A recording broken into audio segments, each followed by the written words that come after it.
Hello বন্ধুরা, air Bengali kitchen simple and easy way of cooking চ্যানেলে আপনাদের সকলকে স্বাগত। আজকে আমি আপনাদের জন্য নিয়ে এসেছি খুবই সফট এবং স্পঞ্জি ঢোকলা রেসিপি। এই রেসিপিটা বানানো খুবই সহজ। চলো রেসিপিটা শুরু করি। এই রেসিপিটা বানানোর জন্য যেসব উপকরণগুলো লাগছে সেগুলি হলো চিনি, লাগছে লবণ, দুটো চেরা কাঁচা লঙ্কা, কারি পাতা, সর্ষে, হলুদ গুঁড়ো, লাগছে একটা ইনো, আর তার সাথে সবথেকে দরকারি যেটা লাগছে সেটা হচ্ছে 1.5 কাপ মতো বেসন। প্রথমে আমি একটা মিক্সিং বোল নেব, তারপরে এতে দিয়ে দেব 1.5 কাপ মতো বেসন, 1/4 চা চামচ হলুদ গুঁড়ো দেব, হাফ চামচ চিনি, 1/4 চামচ লবণ,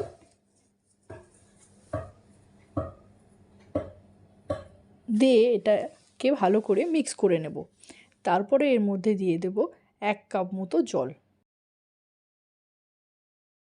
আমার এখানে 1 কাপ জল পুরোটাই লেগেছে। জলটা আপনারা একটু বুঝে শুনে নিয়ে নেবেন। এইরকম একটা মিক্সার বানাতে হবে। এরপরে একটা কড়া নিয়ে নেব, তারপর তাতে হাফ কাপ মতো জল দিয়ে দেব। এরপরে এর উপরে একটা স্ট্যান্ড বসিয়ে নেব। এরপরে তার উপরে একটা ঢাকনা চাপা দিয়ে দেব। ঢাকনা চাপা দিয়ে 2 থেকে 3 মিনিট মতো রেখে দেব। এরপরে অন্য একটা বাটি নেব, যেই বাটিতে আমি সামান্য পরিমাণে রিফাইন তেল লাগিয়ে নেব।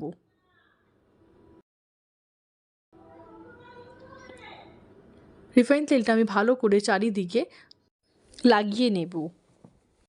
এরপরে আগে থেকে তৈরি করে রাখা যেটা বেসনের মিক্সচার ছিল তার মধ্যে একটা গোটা ইনো দিয়ে দেব এবং ইনো দেওয়ার সাথে সাথেই ভালো করে এটাকে মিশিয়ে নেব।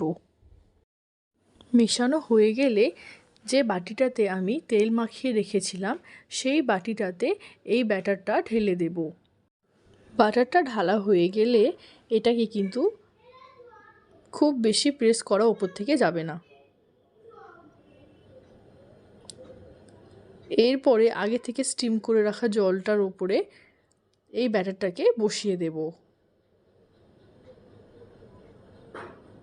এরপর এটা 30 মিনিট মতো ঢাকনা চাপা দিয়ে রেখে দেব।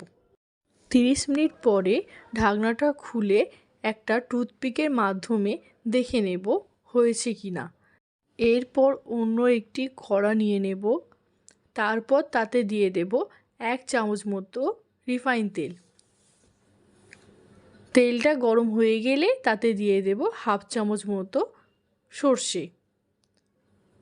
এতে দিয়ে দেব 8 থেকে 9টা কারি পাতা, দুটো চেরা কাঁচা লঙ্কা। আপনারা চাইলে এই কাঁচা লঙ্কাটা গোটাও দিতে পারেন।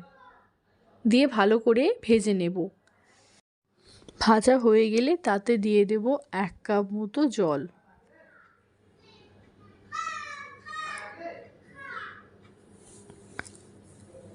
এরপরে এর মধ্যে দিয়ে দেব 1 চামচ মতো চিনি।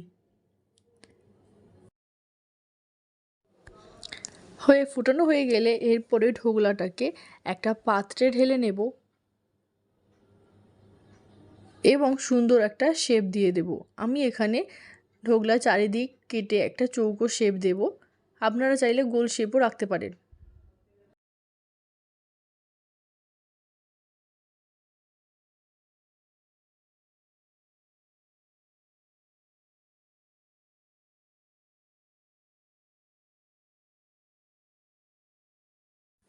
এরপরে আমি যে জলটা রেডি করে রেখেছিলাম সেই জলটা ঢোকলার উপরে এবং চারিদিকে দেব।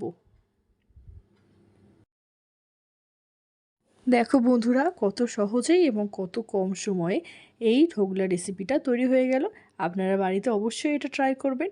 আমার এই রেসিপিটা যদি আপনাদের ভালো লেগে থাকে তবে অবশ্যই লাইক করবেন এবং আরও নতুন নতুন ভিডিও পাওয়ার জন্য আমার চ্যানেলটিকে অবশ্যই সাবস্ক্রাইব করবেন।